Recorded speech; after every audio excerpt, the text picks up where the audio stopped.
Old Gods of Appalachia is a horror anthology podcast, and therefore may contain material not suitable for all audiences. So listener discretion is advised.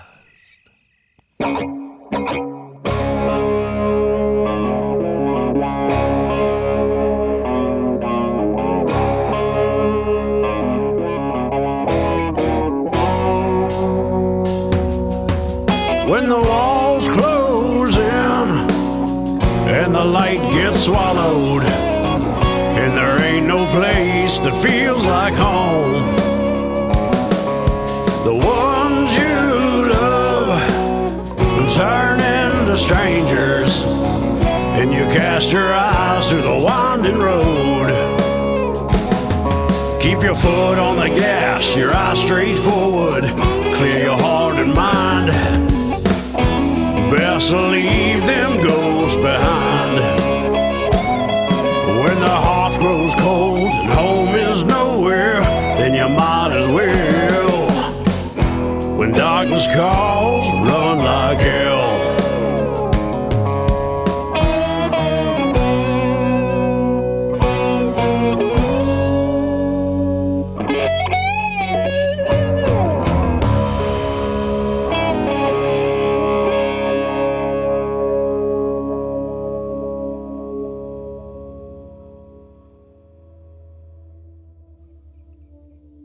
Mavisdale, Virginia, 1983. Springtime comes slow to Appalachia, creeping over the mountains and winding through the hollers, one delicately unfurled leaf at a time.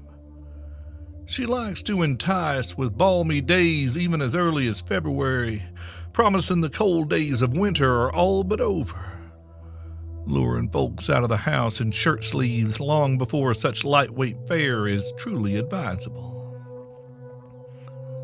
Come March, the dance has well and truly begun. She pulls back the layer of winter snow to show a flash of purple crocus or the green stalks of daffodil leaves, only to snatch that enticing glimpse of her bounty away as yet another snowfall blows down over the mountains.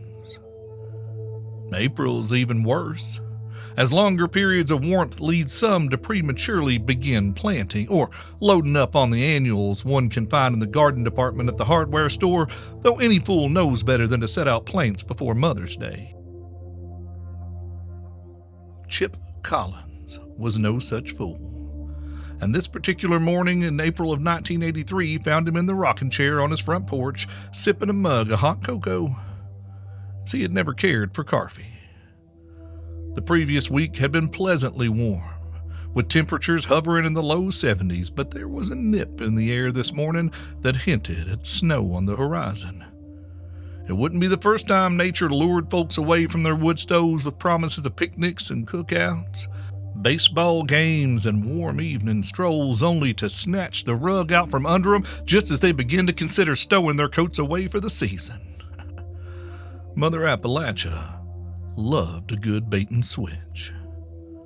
So now, instead of swapping his jeans for a pair of shorts, he found himself hunkering down in an old flannel-lined corduroy barn coat.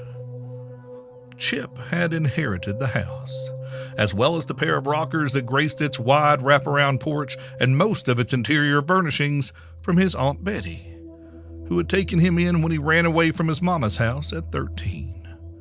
His mother Jeanette had taken him and his sister when she left Mavisdale and his father and moved to Kentucky to marry his stepfather, who turned out to be a violent drunk with nothing but hard words and a harder hand for his new wife and her children. When he was old enough, Chip had shoved a few clothes and whatever else he could carry into his school bag in place of books, set out for the bus stop, and kept on walking. When he got to the highway, he stuck out his thumb and hitched a ride back to Hazell County. He had found his daddy, Darrell, between jobs and living temporarily with his sister Betty, a kind woman with no children of her own who had been happy to open her doors to her nephew. When Darrell Collins got his own place and moved out, Betty had gently suggested Chip was more than welcome to continue living with her so long as he stayed in school and was willing to help out around the farm. Learning the ways of Betty's farm had been a challenge at first. She farmed the old way, planting by the signs, and insisted that her young charge do the same. Planting must be done when the moon was in a fruitful sign, preferably Taurus or Cancer, to ensure the resulting crop would withstand drought. Crops should be harvested in the old of the moon, its waning phase, so they would keep longer. Canning and pickling and other means of preservation should be done when it was in its last quarter by the same logic. Chip had thought the old lady was crazy, following her instructions with reluctance, but he couldn't argue with the results. The vegetables he planted when she told him flourished. The few times he had planted off schedule for one reason or another, the crops never quite grew as well. Chip spent the remaining of his school years living with his aunt, studying English, history, science, and math during the day and traditional farm ways nights and weekends. He learned to forage for food in the woods behind her house, where he would find May-apples and sumac, pawpaws and muscadines, black walnuts, and a seemingly endless variety of berries. He learned to treat common ailments with teas brewed from various herbs that grew on the property as well. Bone set for colds, comfrey root for arthritis, golden seal to soothe an upset stomach, and so on.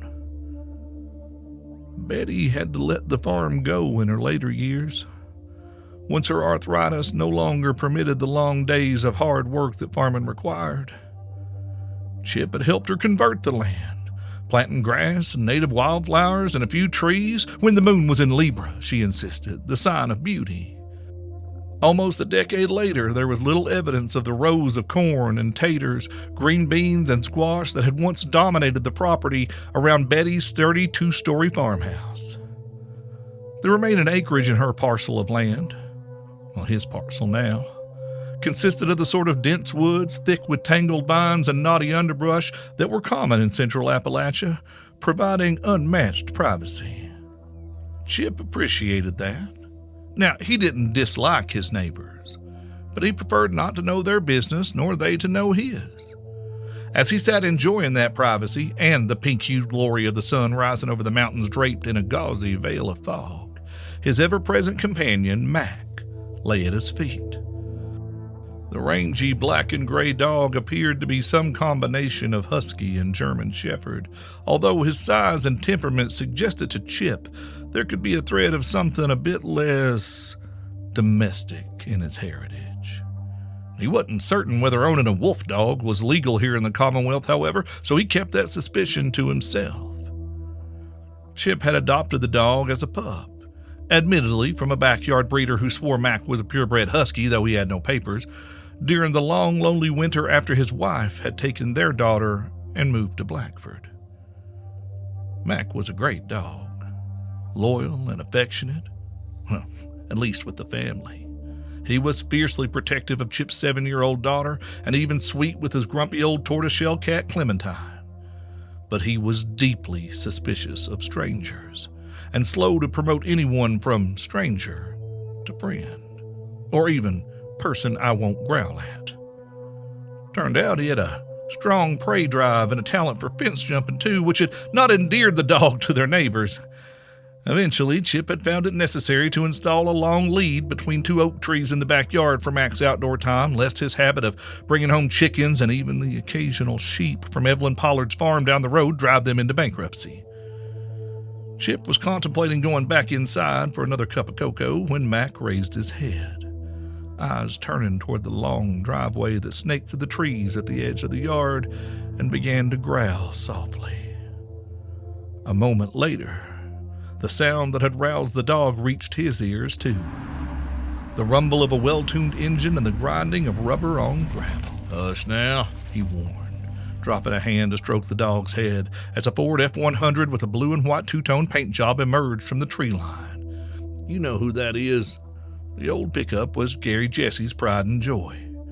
It had belonged to his grandfather, who bought it off the showroom floor at Friendship Ford when it rolled off the line in 1967. Gary had inherited it, along with Randall Jesse's sizable farm, when the old man passed unexpectedly just 3 short years later. Unlike many of his peers at the time, including Chip himself, Gary had not been dodging bullets in a jungle halfway around the world.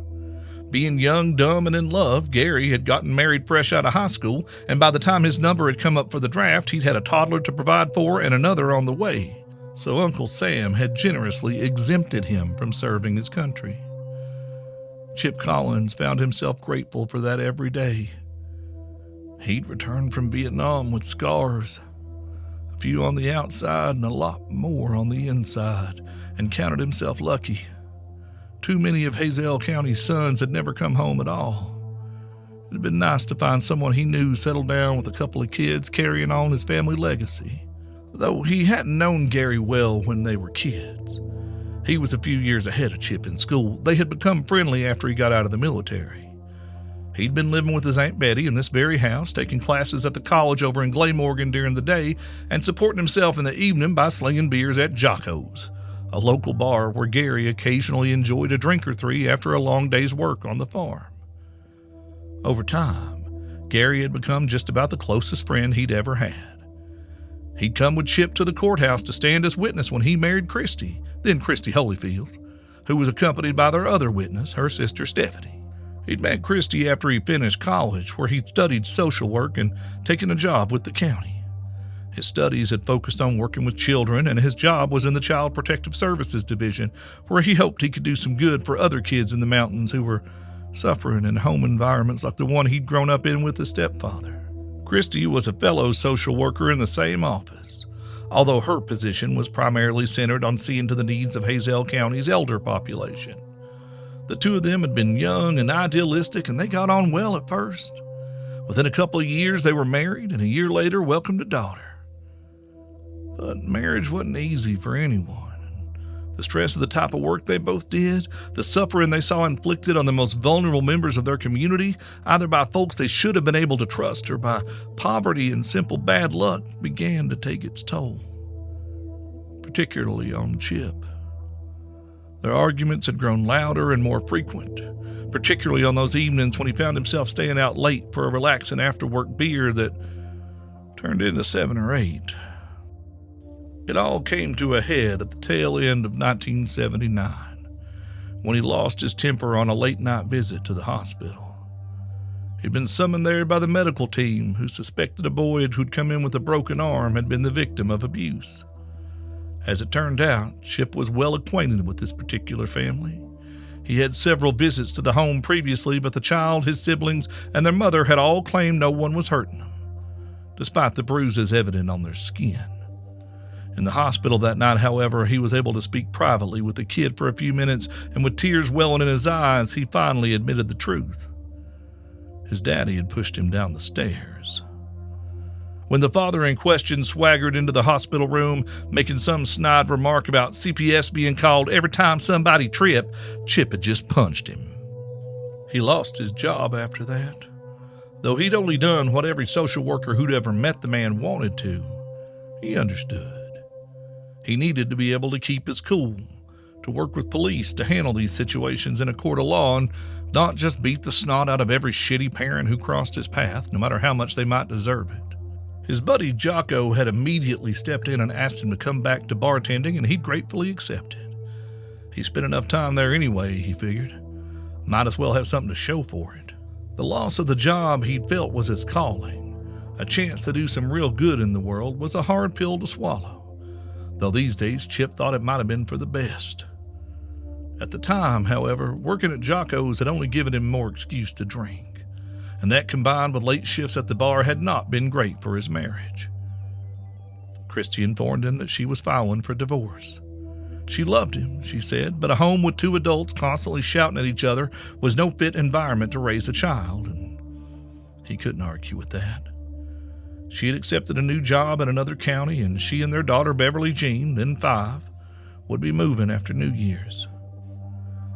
That final Christmas they'd all spent together had all but broken Chip's heart, and seeing the 2 of them pulling away down the driveway had shattered it completely. He hadn't been sure what he was going to do, how to even keep going at that point. But Gary had been there. He'd shown up with a 6-pack of beer in the bed of the pickup stocked with tents, sleeping bags, and a couple of steaks, and told him to get in the truck. They were going camping. As the pickup drew closer to the house, he could see the brown face and white chest of Simon, Gary's snowshoe Siamese cat, perched on the back of the Ford's bench seat with his white paws gripping Gary's shoulder. Simon went just about everywhere with Gary. At a hefty 15 pounds, he was a talkative, friendly cat, if prone to nibbling on folks' fingers when he got a bit too excited. He'd been with Gary since 1975, when his former mistress, Gary's neighbor, Ada Spivey, had gone missing in an incident that no one in town had ever been able to adequately explain. Gary had been cat-sitting at the time and told everyone that he would keep Simon just a little bit longer. I couldn't stand it if Miss Spivey came home and I'd gone and give her cat away. By about the third year after Ada disappeared, few folks even remembered that Simon had once belonged to anyone other than Gary.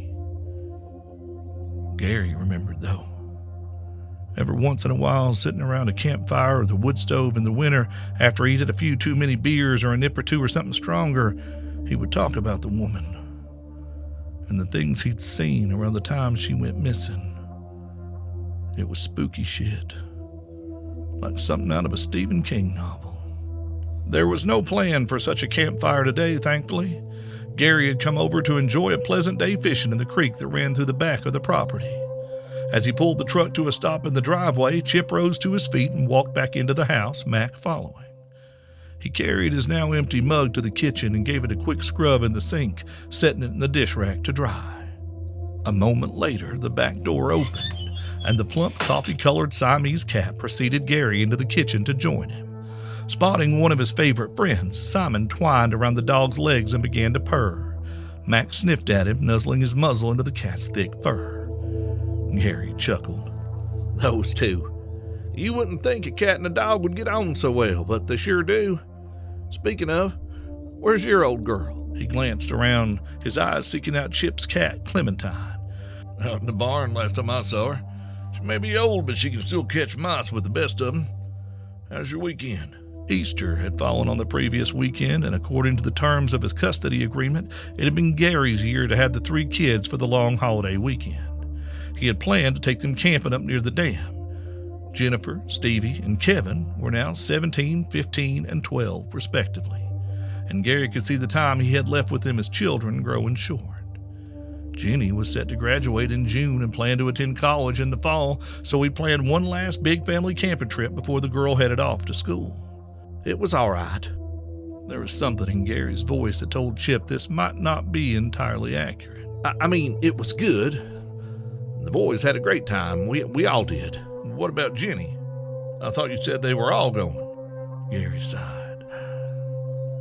"She was, but then she called me last minute to ask if she could bring her boyfriend with her." Chip could hear the distaste in his friend's voice. J.D. Phillips was the kid's name, and this wasn't the first time he'd come up. The son of a local attorney and grandson of a judge, the boy had more money than manners and was constantly getting into trouble that his well-connected family would promptly sweep under the rug. I said no. This was supposed to be a family trip. When Linda come to drop him off, Jenny wasn't with her. Chip grunted in understanding.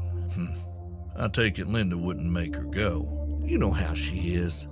She just says she can't do anything with her. And to be fair, you know how stubborn Jenny is. It's gotten worse the closer she gets to graduation. 17 going on 35. Gary shook his head. Maybe we can try again this summer if that little shit's not around. Tell you the truth, I'm damn glad she's going to school out of state. That'll probably be the best thing for her. Get out of here, meet some new people. She'll forget all about that Phillips brat. Gary steered the subject away from his fatherly woes and back to the important task at hand. What say, buddy? You ready to do some fishing? Yep. Just let me grab my gear. Chip fetched his rod and reel and tackle box from the garage at the side of the house and an old Duke's mayo jar filled with dirt from the back porch steps.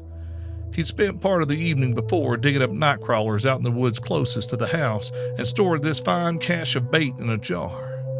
Gary, who still preferred to fish with a cane pole the way his granddaddy had taught him to, grabbed his own gear from the back of the pickup, and the two men set out across Chip's backyard, heading into the woods opposite, their furry companions following along. It was not yet 7 in the morning, and the trees were shrouded with shadows and fog as they stepped beneath the canopy of branches. Birds twittered from behind the leaves, just waking up as the sky began to brighten. Chip had never been a bird watcher, but Gary could point out each of their distinct voices: chickadees and waxwings and thrush and the innumerable species of warblers. Chip could never keep them all straight in his head, but he listened without comment as Gary named one songbird after another, the habit of a lifetime spent in the woods of Mavisdale County. "Oh, that's a yellow-throated warbler. And that's a gray-cheeked thrush. Oh, hear that one? That's a rose-breasted grosbeak. You ever seen one? Oh, those are real pretty." Chip, who wouldn't have known a grosbeak from a groundhog, allowed as he'd never seen one, which of course prompted Gary to launch into a description of the bird's identifying features so that his buddy might identify the songbird should one ever appear in his yard. He nodded along as they picked their way down a well-worn path that had undoubtedly been used for generations to reach the wide creek that ran along the southern end of the Collins property. Chaplin's Creek was a tributary of the Clinch River, known to locals for its excellent trout fishing. Chip and Gary had enjoyed some mighty fine evenings cooking what they'd caught there over the grill or battered and fried up in Aunt Betty's expertly seasoned and lovingly maintained iron skillet. Today, however, as the heady green aroma of creek water reached their noses, something felt off. As they neared the banks of the stream, the chorus of birdsong died down. Where usually one could hear the croaking of frogs and chirping of crickets, there was only silence. It was unnerving. Every step through the last season's fallen leaves sounded unusually loud to Chip's ears. Every twig snapping underfoot was like a gunshot, and to Chip, it all felt horribly familiar. It brought to mind the sense of creeping dread he'd experienced as a young man on the other side of the world, trekking through the bush with his unit just before some poor bastard got his foot blown off by a landmine or took a round to the head from a sniper's rifle. He drew to a stop, lifting a hand to motion to Gary, who paused and started to ask a question. At their feet, Simon hissed, his tail lashing as it puffed up twice its normal size. Mac began to growl, the fur along his spine rippling as he crouched low. An odd noise came to them then, an ominous high whine, almost as if they'd stumbled upon a rattler's nest, but not quite, and much louder. At Chip's feet, Mac let out a whine of his own, and Simon bolted, loping back through the trees in the direction they'd come. There was a shushing, slithering sound then, as of not one snake, but many, moving fast through the brush.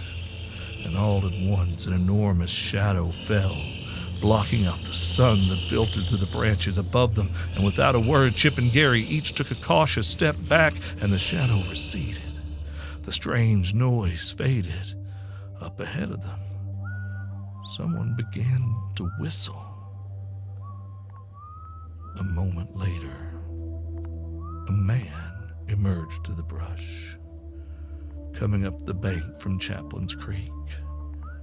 He wore a black suit that looked like it cost more than Chip made in a month. A razor-sharp pinstripe dress shirt with French cuffs pinned by shiny gold cufflinks, a white tie, and dress shoes polished to a mirror shine. His hair was swept back and gelled to an almost lacquer finish, and when he smiled, his teeth flashed as white as bleached sheets. That smile did not reach his eyes, though, which were a flat, merciless black, like staring into a void. The stranger made a gesture as if tipping an invisible hat. When he spoke, his voice was polite and colder than the ocean's depths. "Good morning, gentlemen. Shall we parley?"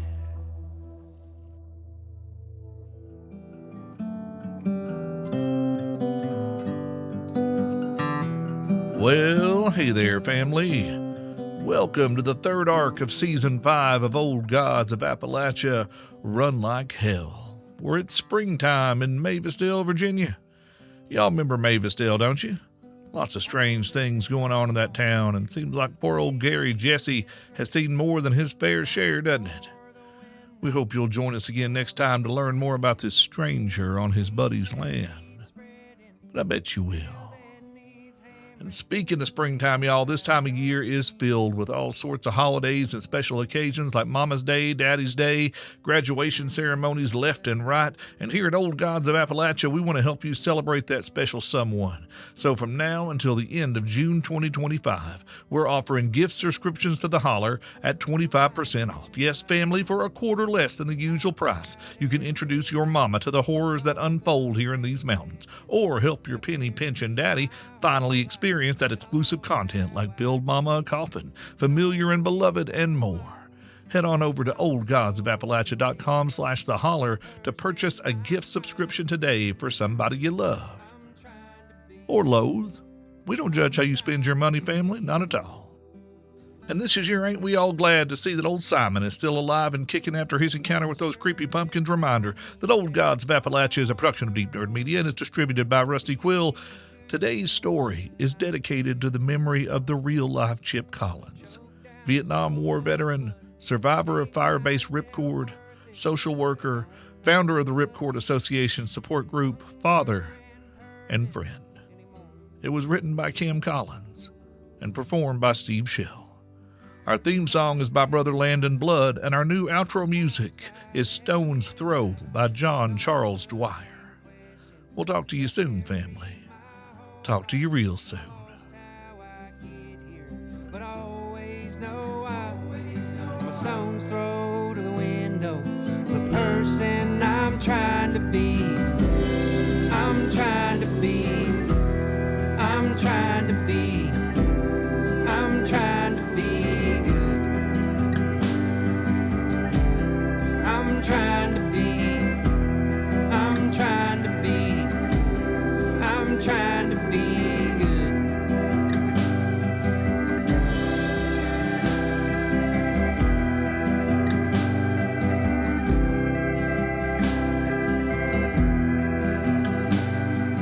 All that I want is to fade with grace.